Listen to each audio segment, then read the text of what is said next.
तो सवाल कह रहा है 56 नंबर का सवाल हम लोग सॉल्व करने वाले हैं आज के इस वीडियो में। और 56, 57, 58, 59 और 60 नंबर के क्वेश्चंस में आज इस वीडियो में सॉल्व करूंगा। इससे पहले के जो क्वेश्चंस हैं वो मैं प्रीवियस वीडियो में सॉल्व कर चुका हूं। अगर देखना हो तो पिछली वीडियो में आप लोग देख सकते हैं, नहीं तो यहीं से देखना। अगर कंटिन्यू करना चाहते हैं तो देख लीजिएगा।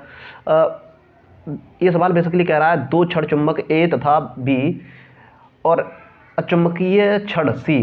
बोले तो एक रिंग है, ये रिंग बनी हुई है, इसके ऊपर तीन जो चुंबकें रखी हुई हैं। एक अचुंबक है और दो चुंबक हैं। एक का नॉर्थ पोल नीचे है और दूसरे का साउथ पोल नीचे है। कह रहा है वे एक एक करके समान प्रकार से छोड़े जाते हैं, मतलब एक एक करके समान प्रकार से छोड़े जाते हैं। क्षैतिज अवस्था में रखे एक समतल लूप के केंद्र से गुजरते हैं, मतलब उसके केंद्र से गुजारे जाते हैं एक एक करके, ठीक है। और क्षैतिज अवस्था में रखे इस समतल लूप के केंद्र से गुजारे जाते हैं। ये तीनों क्षणों में से ए बी सी को भूतल तक पहुंचने में टी ए टी बी और टी सी का समय लगता है। तो इनमें से कौन सा कथन सत्य है, ये पूछा गया है।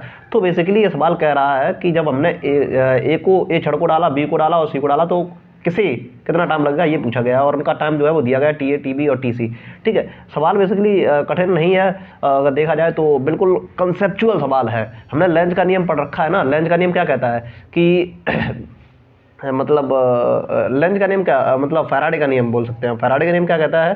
फैराडे का प्रथम नियम d phi upon d t equal to E, है ना। इसका मॉडुलस अगर लिया जाए तो एक ईएमएफ जनरेट होता है, कहना चाहिए। अगर चेंज ऑफ मैग्नेटिक फील्ड अगर हमें कहीं मिले, या फिर चेंज ऑफ एरिया अगर हमें मिले, बोलो तो चेंज ऑफ फ्लक्स अगर मुझे मिला, तो मुझे वो अगर समय के साथ साथ अगर चेंज होता हो तो वहाँ पर एक ईएमएफ जनरेट हो जाता है, ठीक है। एक ईएमएफ जनरेट हो जाता है जिसके कारण उस कंडक्टर में करंट फ्लो होने लगता है बेसिकली।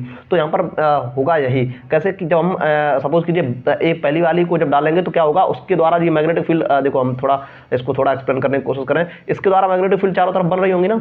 अगर ये मैग्नेटिक फील्ड इसकी तरफ चारों ओर बन रही होंगी तो ये मैग्नेटिक फील्ड क्या करेगी, जब इसको छोड़ेंगे, इसको जब बेसिकली नीचे की तरफ ले जाएंगे तो क्या होगा, इसको जब बेसिकली हम नीचे की तरफ ले जाएंगे तो क्या होगा, इसकी मैग्नेटिक फील्ड बदलेगी। अगर इसकी मैग्नेटिक फील्ड बदलेगी तो क्या होगा, एक ईएमएफ जनरेट होगा। और वो ईएमएफ कैसा होगा, अगर मैग्नेटिक फील्ड की लाइनें अगर ऐसी हैं, नीचे की तरफ ऐसी हैं, मैग्नेटिक फील्ड की लाइनें अगर ऐसी हैं, थोड़ा हम देख रहे हैं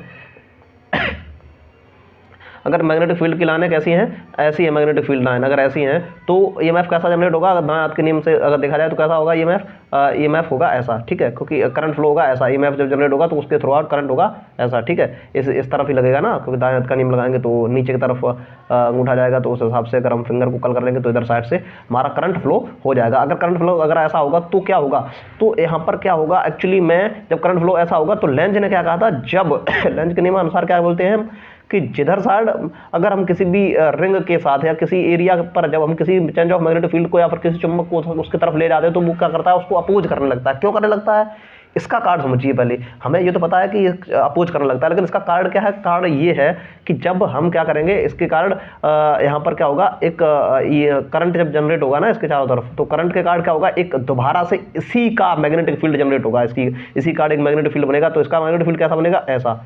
अगर इसका मैग्नेटिक फील्ड ऐसा बनेगा तो जिधर साइड से मैग्नेटिक फील्ड लाइन निकलती है तो उधर साइड क्या बनता है, नॉर्थ पोल। उधर साइड मैग्नेटिक फील्ड लाइनें घुसती हैं, उधर साइड क्या बनता है, साउथ पोल, ठीक है। तो इधर साइड क्या बनेगा, साउथ पोल एक बन जाएगा, ठीक है। तो क्या हो जाएगा, ये इसको अपोज करने लगेगा ना, और ये इसके साथ अपोज करने लगेगा, तो क्या हो जाएगा, एक मतलब बोले तो अगर ये इसके साथ अपोज करने लगेगा तो क्या होगा, ये इसको अंदर नहीं जाने देगा बेसिकली। अगर अंदर नहीं जाने देगा तो ये नीचे जाएगा, उसके बाद जब ये नीचे की तरफ जाएगा तो ये उसको नीचे नहीं जाने देगा। तो बेसिकली इसको जो समय लगेगा वो, अगर ये मैग्नेटिक फील्ड ना होती, सपोज कीजिए अगर ये मैग्नेट ना होती तो जल्दी चला जाता ना आराम से, क्योंकि इसको अपोज नहीं करना पड़ता ना, क्योंकि नीचे साइड से कोई फोर्स लगा रहा है, नीचे साइड से कोई अपोज कर रहा है ना, तो उसको थोड़ा रुकेगा, वो रुक के जाएगा। और उसके बाद जब ये गिरेगा तब भी कोई रोकेगा, क्योंकि लेंज ने क्या कहा था कि अगर किसी भी चेंज ऑफ मैग्नेटिक फील्ड को अगर उसके पास ले जाएंगे तो क्या हो जाएगा, उसको अपोज करेगा वो, है ना। तो इसीलिए ये दोनों क्या करेंगे, अपोज करेंगे। और ये जो नॉर्मल वाला है ये अपने आप नीचे करेगा, क्योंकि ये मैग्नेट है नहीं, तो इसमें सबसे ज़्यादा कम समय लगेगा। तो जो टीसी है वो सबसे कम समय लगाएगा, और उसके बाद ये दोनों क्या हो जाएंगे, बराबर समय लगाएंगे, टीबी और टी ए। तो ऐसा ऑप्शन अगर कहीं हो तो वही ऑप्शन हमारा सही हो जाएगा, ठीक है। तो देखते हैं, टीसी सबसे कम समय लगा रहा है, बी ऑप्शन सही है हमारा, ठीक है। तो बढ़ते हैं हम आगे। नेक्स्ट सवाल क्या कह रहा है? नेक्स्ट सवाल कह रहा है एक धातु जिसकी प्रतिरोधकता 5 × 10⁻⁴ है, उसके बाद 100 डिग्री सेंटीग्रेड 1100 डिग्री सेंटीग्रेड तक गर्म की जाती है।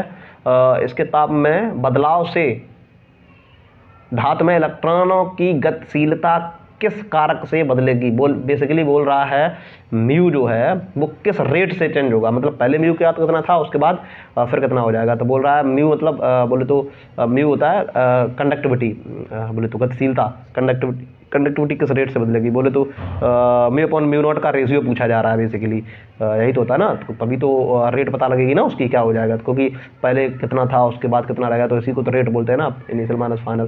तो बेसिकली बोला जाता है कि मतलब पहले जो कंडक्टिविटी थी और वो जो बाद में किस रेट से चल रही है, तो वो किस रेट से बदलेगी वो पूछ रहा है। तो फाइनल माइनस इनिशियल, इस हिसाब से हमें कंडक्टिविटी निकालनी है। तो उसको हम कैसे निकालेंगे? हमें बेसिकली अभी भी ताप गुणांक के लिए सिर्फ और सिर्फ एक फॉर्मूला पता है ना, R बराबर R0 1 - 1 प्लस अल्फ़ा टी, यही पता है ना, मुझे भी भाई यही पता है। ठीक है, अब इससे मैं क्या क्या बनाता हूँ, ये जो है वो प्योर साइंस है, हम यूँ कह सकते हैं, ये प्योर कंसेप्ट है, इस चीज़ को समझिएगा। ठीक है, मैंने कुछ नहीं किया, बेसिकली इसको इधर लेके आया। हमें पता है कि R बराबर क्या होता है, R बराबर होता है R बराबर हाँ, R बराबर रो L अपॉन ए। ठीक है, रो L अपॉन ए बेसिकली R के डायरेक्टली प्रोपोर्शनल होता है रो। क्या होता है? R के डायरेक्टली प्रोपोर्शनल कह सकते हैं हम, रो होता है, और रो के इनवर्सली प्रोपोर्शनल होता है म्यू, क्योंकि कंडक्टिविटी जो होती है वो रजिस्टिविटी की इनवर्सली प्रोपोर्शनल होती है। तो हम यूँ कह सकते हैं कि जो कंडक्टिविटी है वो रजिस्टेंस के कैसा हो सकती है, इनवर्सली प्रोपोर्शनल हो सकती है वो, हाँ इनवर्सली प्रोपोर्शनल होती है, हम यूँ कह सकते हैं। कैसे? देखो, अच्छा R लिख सकते हैं हम, R is inversely proportional to mu. ठीक है, तो इसको हम इसमें पुट करेंगे तो क्या आ जाएगा, R upon mu upon mu naught, बोले तो म्यू नॉट ऊपर पहुंच जाएगा, अपॉन म्यू बराबर 1 प्लस अल्फा टी। पूछा क्या गया मुझे? रेट पूछी गई है, किस रेट से बदल रही है, तो हमें एक्चुअली में म्यू ऊपर लिखना पड़ेगा और म्यू नॉट नीचे लिखना पड़ेगा, यही पूछा गया ना, मैंने सबसे पहले बताया था। तो ये नीचे पहुंच जाएगा 1 प्लस अल्फा टी। ठीक है, इसमें आराम से वैल्यू रखिए, आंसर निकल आएगा। हो जाएगा हमारा 1 प्लस अल्फ़ा का मान कितना दिया गया है? अल्फ़ा का मान दिया गया है 5 × 10⁻⁴। हम एक चीज़ कर रहे हैं इसके लिए थोड़ा,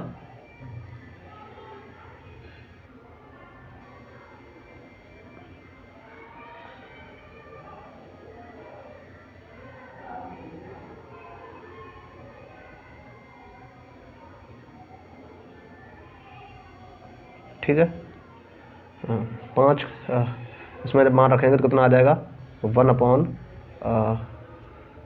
प्लस, एक मिनट, शायद आपको दिख नहीं रहा होगा तो कलर थोड़ा चेंज कर लें, रेड कर लें।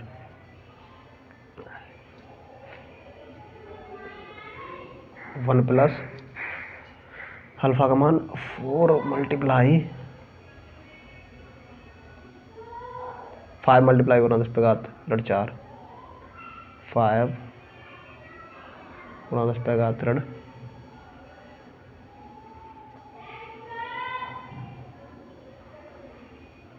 ठीक है, इसको सॉल्व करेंगे कितना आ जाएगा, टी का मान कितना दिया गया है, टी टेम्परेचर कितना दिया गया है, टेम्परेचर दिया गया है,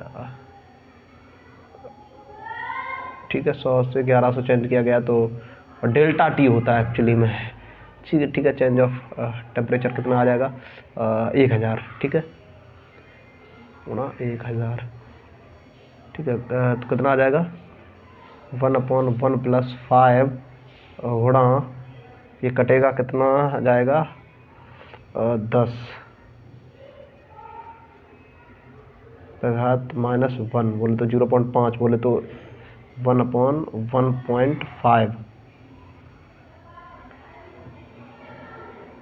ठीक है, इसको क्या लिख सकते हैं हम, 3/2, तो बोले तो 2/3, 2/3 ऑप्शन है कहीं, 2/3, 2/3, 2/3, 2/3 कहीं है, अरे भाई होना चाहिए 2/3, 3/3, 2/3, हाँ ये है। ठीक है, ये ऑप्शन सही हो जाएगा। मेरे ख्याल से समझ में आया होगा आप लोग। तो चलिए समझते हैं हम अगले सवाल को। 58 नंबर का सवाल कह रहा है, साथ दिए गए परिपथ में आवृत्ति वी आउट अपॉन वी इन के अनुपात का मान 1/√2 होगा।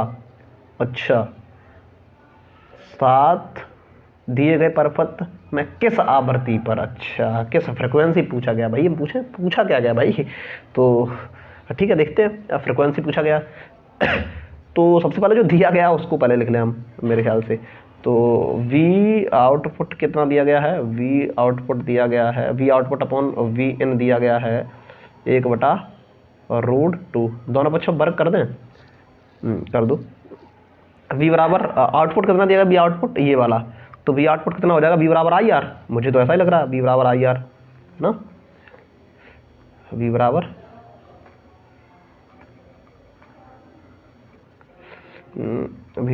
IR। उसके बाद इनमें कितना जा रहा है, जो जा रहा है बेसिकली पूरा करंट, जो पूरा वोल्टेज जा रहा है ये वाला, तो ये जो वोल्टेज जा रहा है ये वाला वोल्टेज जा रहा है, तो इसके लिए वोल्टेज कितना होता है, ये तो AC है ना, तो AC के लिए कितना क्या क्या लगेगा, IR मतलब बोले तो पूरा पूरा आपने मेरे ख्याल से समझ रहे होंगे, जो मैं पूरा एक्सप्लेन क्या ही करूँ। जो Z होता है वो क्या बोलते हैं उसको,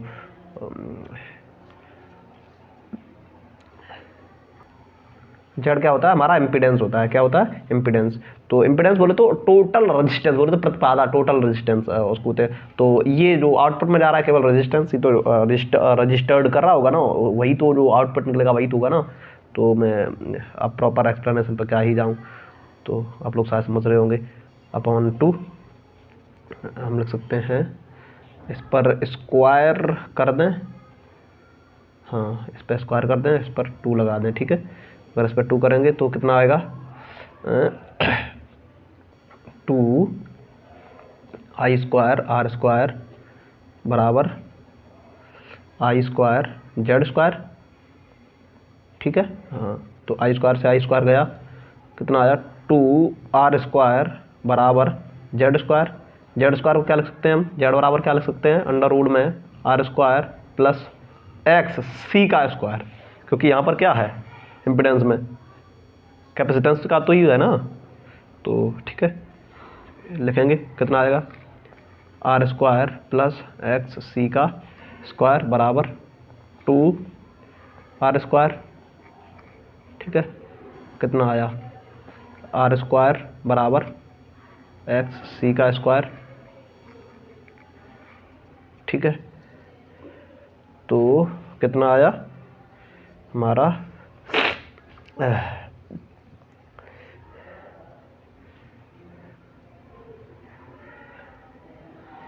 स्क्वायर से स्क्वायर बेसिकली गया, तो R बराबर कितना आया, XC है ना, वही आया ना, हाँ सही है। तो XC बराबर क्या होता है, ओमेगा R बराबर 1/ओमेगा C, ठीक है। और ओमेगा बराबर 1/RC,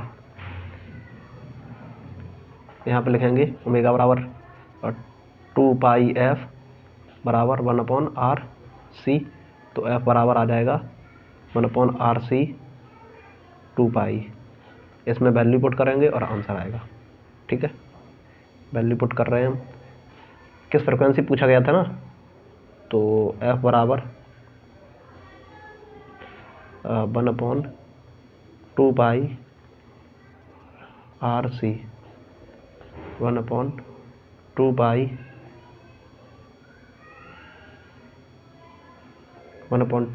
R का मान कितना दिया गया है, R का मान दिया गया है 1000 ओम, 1000।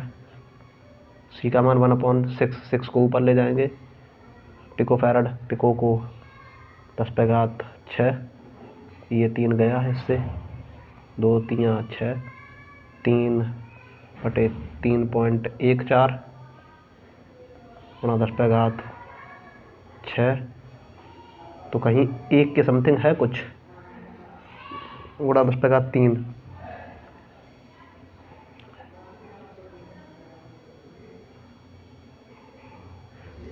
पिको, पिको फैरड में, पिको 10⁻12 होता है शायद। हाँ, 10⁻12 होता है। ये गया 12 में क्या हो जाएगा, जाएगा तो 9 बचेगा। तो कोई ऑप्शन है? हाँ है, ये ठीक है। ठीक है, एक्सप्लेनेशन एक बार फिर से देख लीजिएगा।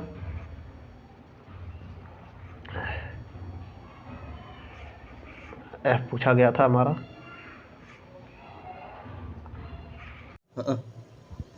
एक प्रगामी तरंग के कारण किसी स्थिति में डोरी एक्स था समय टी अनुप्रस्थ विस्थापन बाई टी एक्स बराबर 3 कॉस पाई एक्स माइनस के 4 पाई टी सेंटीमीटर होता है। यहाँ पर एक्स सेंटीमीटर में और टी सेकंड में, निम्नलिखित में से कौन सा वाक्य असत्य है? बेसिकली ये सवाल ही कहना चाह रहा है कि ये डिस्प्लेसमेंट की जो इक्वेशन दी गई है, किसी वेव की इक्वेशन है, इस वेव में जो कि उन्होंने स्टेटमेंट 4 दिए गए हैं और उनके हिसाब से कहीं वेलोसिटी पूछी गई है, कहीं पर उस वेग का उसका मैक्सिमम वेग पूछा गया, कहीं उसकी डायरेक्शन पूछी गई। तो इनमें से कौन सी चीज़ जो है वो रॉन्ग करने के लिए बोल रहा है। तो ये ध्यान रखना है। यहाँ पर ये चीज़ कह रहा है कि बहुत से लोग पहला ऑप्शन चेक करते हैं और सही जो ऑप्शन निकल आता है वही टिक मार देते हैं, लेकिन एक्चुअली में यहाँ पर ये पूछा गया है कि कौन सा स्टेटमेंट गलत है। स्टेटमेंट गलत पूछी जा रही है यहाँ पर बेसिकली। तो देखते हैं हम कौन सी स्टेटमेंट गलत है। ठीक है, तो किसी भी बिंदु पर अनुप्रस्थ वेग का अधिकतम मान 12 पाई सेंटीमीटर पर सेकंड और उसकी तरंग दैर्ध्य जो है वो 0.2 मीटर है। एक्चुअली में ये मीटर ना होकर के सेंटीमीटर दिया गया है, क्योंकि सारी चीज़ें सेंटीमीटर में, तो यहाँ पर भी ये सेंटीमीटर में ही होगा डेफिनेटली। तो देखते हैं हम क्या कहना चाह रहा है ये सवाल। तो बेसिकली यहाँ पर वेग जो है वो निकालने के लिए कह रहा है। तो यहाँ पर डिस्प्लेसमेंट दिया गया, तो वेलोसिटी निकालने के लिए क्या करना पड़ेगा, हमें इसी इक्वेशन को डिफरेंशिएट करना पड़ेगा। तो इस इक्वेशन को अगर हम डिफरेंशिएट करेंगे तो क्या आ जाएगा 3, और ये नेगेटिव वाली वैल्यू आ जाएगी, तो कॉस का साइन हो जाएगा, तो साइन का प्लस माइनस का प्लस हो जाएगा। ये चीज़ समझ आ रही होगी शायद मेरे ख्याल से, क्योंकि ये इक्वेशन जो एक्चुअली में ये कहना चाह रहा है, कॉस का अगर डिफरेंशिएशन करेंगे तो माइनस साइन आएगा ना, और अंदर वाले का जो दोबारा डिफरेंशिएशन फिर से करेंगे तो ये माइनस माइनस प्लस हो जाएगा। चलो हम एक बार पहले से ही कर रहे हैं। ठीक है, माइनस लगाएंगे और यहाँ पर कॉस का क्या आ जाएगा, साइन, साइन, एक मिनट, आ जाएगा साइन पाई एक्स माइनस के 4 पाई टी। ठीक है, 4 पाई टी, और इस अंदर वाले का दोबारा करेंगे तो कितना आ जाएगा, पाई का 0, ये पूरा कांस्टेंट है, तो उसके बाद इसका हो जाएगा पाई और इसका हो जाएगा कितना, और डिफरेंस टी के सापेक्ष करें ना, तो ये वाला कांस्टेंट हो जाएगा, तो इसका करेंगे तो कितना आ जाएगा 4 पाई। ठीक है, 4 पाई, और ये पूरा इसके साथ मल्टीप्लाई हो जाएगा तो कितना आ जाएगा 12 pi sine pi x minus के 4 पाई। ठीक है, 4 पाई टी, 4 पाई टी, एक मिनट, 4 पाई टी। अगर ये वाली पूरी वैल्यू जो है, ये वाली वैल्यू अगर ये मैक्सिमम हो जाए तभी तो ये 12 पाई आ जाएगा ना। तो ये मैक्सिमम कब होगी, 1 हो जाएगी तब। तो ये कब होगी, ये इसकी पूरी वैल्यू 1 हो जाएगी जब 90 आ जाएगा तो इसके यहाँ पर, तो ये पूरा वैल्यू 1 हो जाएगा, तो ये मैक्सिमम हो जाएगा। अगर मैक्सिमम हो जाएगा तो कितना आ जाएगा, क्योंकि साइन की अगर ये पूरी वैल्यू अगर मैक्सिमम करनी है, मैं वेलोसिटी एक्चुअली में अगर ये पूरी वेलोसिटी मैक्सिमम करनी है तो कहीं ना कहीं इसकी वैल्यू हमें 1 करनी है, तो साइन का 1 वैल्यू हम कर देंगे, क्योंकि साइन अपने आप में मैक्सिमम 1 होता है, तो उसके लिए हमें 12 पाई आंसर आ जाएगा ना, 12 पाई। तो ये तो ठीक है, ये कह रहा है जो पहला ऑप्शन कह रहा है कि ये वेलोसिटी जो है मैक्सिमम 12 पाई सेंटीमीटर पर सेकंड होगा, तो ये तो सही है। ठीक है, और उसके बाद दूसरा देखना हमें वेवलेंथ 0.2 मीटर होती है कि नहीं है, ये देखना पड़ेगा मुझे। एक मिनट,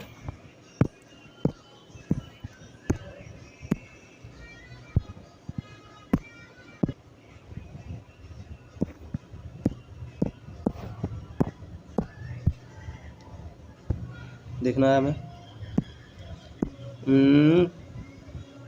इसकी इक्वेशन एक्चुअली में लिखने की कोशिश कर रहे हैं हम पूरी, इसको उसके साथ इक्वेट करेंगे। एक्चुअली में होता क्या है, amplitude sine omega T sine K X omega T minus K X होता है ना, omega T minus K X equate करना।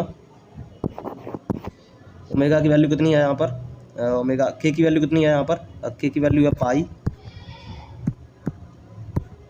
के बराबर पाई, के बराबर पाई, और के बराबर क्या होता है 2 पाई अपॉन लैम्डा बराबर पाई। मेरी बात समझ रहे हैं? हाँ, तो पाई से पाई गया, लैम्डा बराबर कितना आया 2 सेंटीमीटर प्रति सेकंड। ठीक है, ये भी सही है। 2 सेंटीमीटर पर सेकंड नहीं, 2 सेंटीमीटर केवल, क्योंकि सारी चीज़ें सेंटीमीटर में दी गई हैं, तो ये सेंटीमीटर में हो जाएगा। ये भी सही है स्टेटमेंट। अगला देख रहे हैं।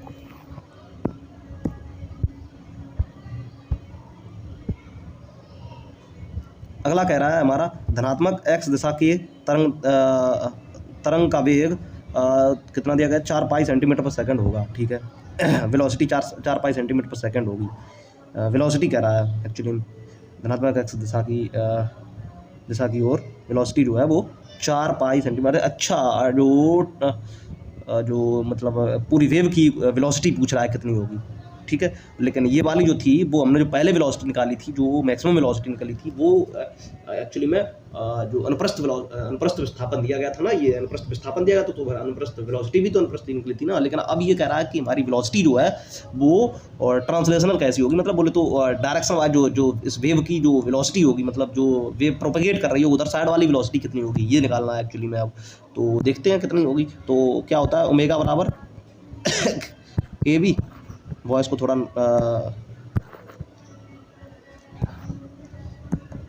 देखते हैं हम, 1 मिनट।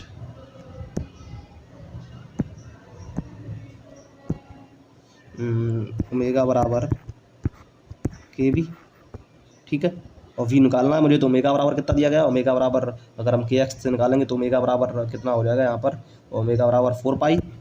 यहाँ पर ओमेगा बराबर कितना दिया गया है, 4 पाई है ना, ओमेगा बराबर 4 पाई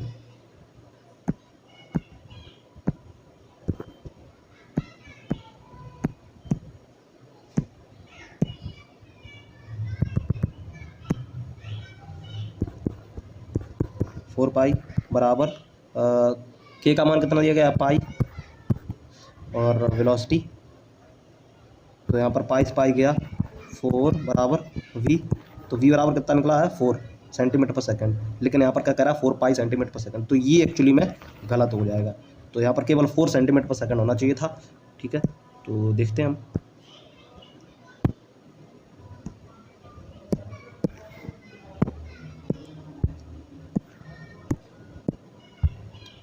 ये स्टेटमेंट हमारा क्या है, सही हो जाएगा। बेसिकली ये गलत है, इस वजह से ये सही हो जाएगा, ठीक है। ये वाला स्टेटमेंट हमारा जो है वो सही हो जाएगा, ठीक है। आगे भी चेक कर सकते हैं हम, ये वाला स्टेटमेंट भी हम चेक कर सकते हैं, और उसके बाद ये वाला स्टेटमेंट भी हम चेक कर सकते हैं। बेसिकली आराम से इजीली चेक कर सकते हैं। एक्सेलरेशन इसके लिए हम बता दें एक्सेलरेशन कैसे निकलेगा इसका।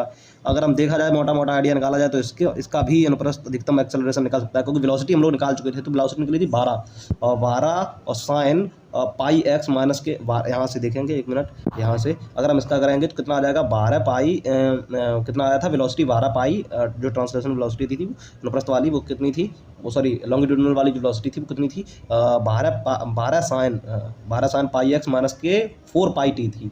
उसके बाद अगर हम इसके दोबारा डिफरेंशिएशन फिर करेंगे तो कॉस में आ जाएगा, और कॉस का जो कॉस में निकलेगी तो कितना हो जाएगा, 12 पहले से ही था, और अंदर वाले का दोबारा अंदर वाले का जो डिफरेंशिएशन फिर से होगा ना, अगर अंदर वाले का डिफरेंशिएशन दोबारा फिर से हुआ तो कितना आ जाएगा, 12 चकू 48, तो 48 और पाई दोबारा फिर से पहुंचेगी बाहर, तो पाई स्क्वायर हो जाएगा, तो 48 पाई स्क्वायर साइन एक्चुअली में, और वो भी माइनस में साइन नहीं सॉरी कॉस, क्योंकि साइन का तो डिफरेंशिएशन होगा ना, तो कॉस और अंदर वाले का दोबारा फिर से माइनस चिन्ह बाहर निकल के आएगा, तो कितना आ जाएगा माइनस में कितना आ जाएगा माइनस में साइन 1 मिनट, माइनस में साइन पाई एक्स माइनस के 4 पाई टी, ठीक है। तो जब अंदर वाले कॉस को हम मैक्सिमम करेंगे, क्योंकि अधिकतम निकालना है ना, अगर मैक्सिमम करेंगे तो इतना अंदर वाले का जो वैल्यू होगी मैक्सिमम हो जाएगी 1, तो जब मैक्सिमम वैल्यू 1 हो जाएगी तो उसके हिसाब से कितना हो जाएगा इसका मान जो है वो 48 पाई स्क्वायर हो जाएगा। इसी तरीके से अनुप्रस्थ वेग भी निकाल सकते हैं। मैक्सिमम दिया गया है टी बराबर 0, अच्छा टी बराबर 0 और एक्स बराबर 0.25 पर हमें इस पर क्या निकालना है, अनुप्रस्थ वेग निकालना है। तो इस हिसाब से हम ये भी निकाल सकते हैं, बिल्कुल सेम। हमने जो वेलोसिटी डिफरेंशिएशन करके वेलोसिटी निकाली थी उसमें बस वैल्यू रखनी है, टी बराबर 0 और एक्स बराबर 0.25, ठीक है। और उसके बाद जो वेलोसिटी निकल के आएगी वो इतनी निकल के आएगी, क्योंकि हमारा जो एक ऑप्शन आया वो तो निकल ही आया है ना, तो इस हिसाब से तो ये दोनों ऑप्शन सही होना चाहिए। उसके बाद 60वें नंबर के क्वेश्चन पे आते हैं, हम देखते हैं क्या कहना चाह रहा है। ठीक है, चित्र अनुसार दिखाया गया 60वें नंबर का क्वेश्चन कहना चाह रहा है कि चित्र के अनुसार द्रव्यमान एम ई बोले तो मास ऑफ इलेक्ट्रॉन, और उसके बाद आवेश ई इलेक्ट्रॉन के वेग v के साथ इस प्रकार प्रक्षेपित किया जाता है कि उसका प्रक्षेप पथ समांतर पट्टिका संधारित्र के ऊपर इलेक्ट्रोड के साथ थीटा कोण बनाता है। एक समान वैद्युत क्षेत्र E का प्रभाव केवल नीचे की ओर मानते हुए निम्नलिखित में से कौन सा वाक्य सत्य है? इसमें सत्य पूछा गया है। एक्चुअली में दो प्लेटें हैं, उनके बीच में इलेक्ट्रिक फील्ड होगा, उसके बीच की डिस्टेंस d है, और अगर d डिस्टेंस है उनके बीच में इलेक्ट्रिक फील्ड है, तो इलेक्ट्रॉन को जब हम ऊपर साइड से जो जिस हिसाब से यहाँ पर दिखाया गया है, यहाँ से अगर हम इलेक्ट्रॉन को छोड़ेंगे तो क्या हो जाएगा, जब यहाँ से इलेक्ट्रॉन को छोड़ेंगे तो क्या होगा, डेफिनेटली एक इलेक्ट्रिक फील्ड लगेगी उसकी इस तरफ की तरफ, और इस तरफ किस तरफ लगेगी, एक इलेक्ट्रिक फील्ड लगेगी इस तरफ, ठीक है। अगर सॉरी, एक इलेक्ट्रिक फील्ड लगेगी उल्टी, लेकिन जो इलेक्ट्रॉन पर जो फोर्स होगा वो इस तरफ लगेगा। एक्चुअली में अगर फोर्स इस तरफ लगेगा तो फोर्स जो होगा वो क्या होगा, फोर्स जो होगा वो क्यू ई की बराबर, वो फोर्स जो होगा वो क्यू ई होगा, फोर्स होगा वो क्यू ई होगा, ठीक है। और फोर्स जो क्यू ई होगा वो उल्टी तरफ लगेगा, बिकॉज इलेक्ट्रॉन पर जो चार्ज होता है वो नेगेटिव होता है।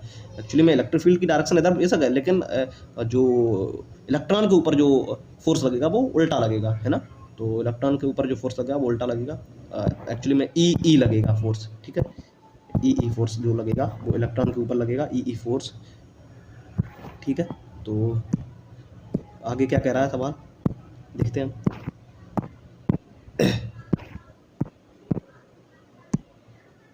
आगे कह रहा है सवाल कि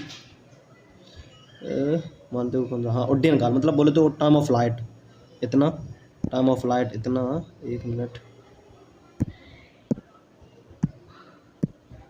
टाइम ऑफ फ्लाइट इतना, और उसके बाद पथ सी को फॉलो करेगा, ठीक है।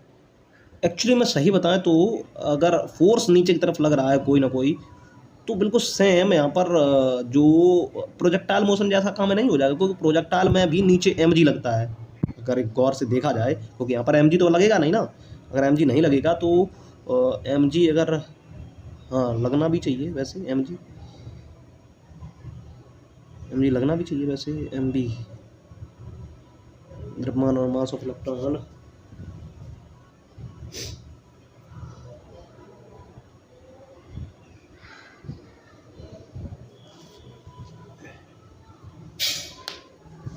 हाँ, ठीक है।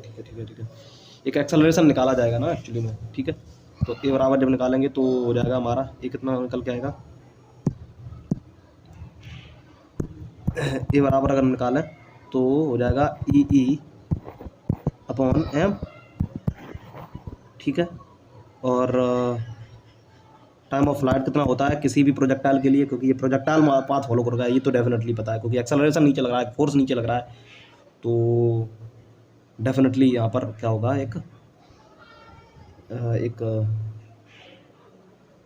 हाँ प्रोजेक्टाइल फॉलो करेगा, प्रोजेक्टाइल पाथ फॉलो करेगा, तो ये सी के अनुसार तो जाएगा, ये दो ऑप्शन तो डेफिनेटली रॉन्ग हो जाएंगे।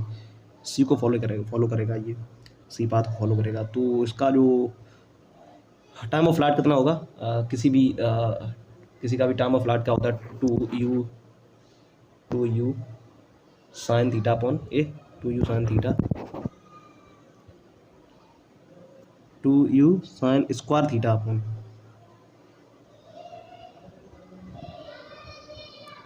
To u sine square theta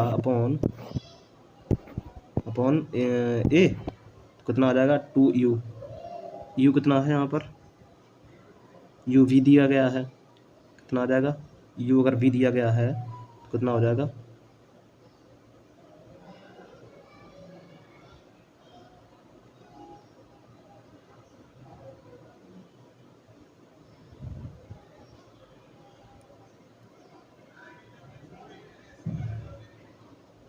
कितना हो जाएगा, 2u sine square theta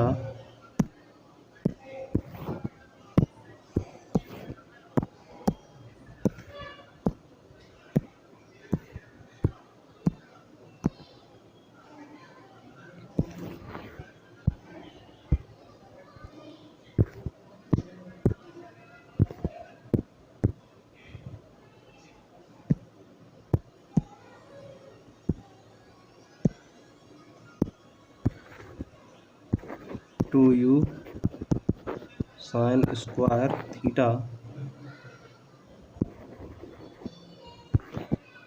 upon a, तो कितना हो जाएगा 2u, और m नीचे से ऊपर पहुंच जाएगा ई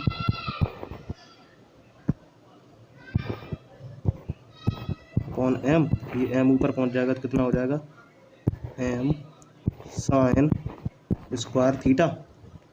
इतना ऑप्शन है कहीं टाइम ऑफ फ्लाइट के लिए? नहीं है।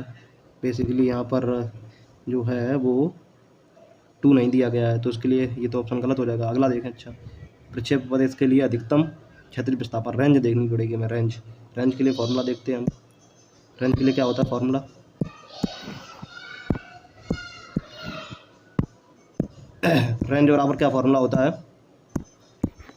रेंज बराबर फॉर्मूला होता है u square sine square theta upon a. तो u कितना दिया गया है? u स्क्वायर और साइन स्क्वायर, और a बराबर कितना दिया गया है? ई और m ऊपर हो जाएगा, तो इसके लिए ये, हाँ ये ऑप्शन सही है। साइन 2 थीटा होता है एक्चुअली में, साइन स्क्वायर थीटा नहीं, sorry, sine 2 theta, sine 2 theta, sine 2 theta होता है। तो इसके लिए ये रेंज बराबर ये फॉर्मूला, यानी कि दूसरा ऑप्शन सही है। ठीक है।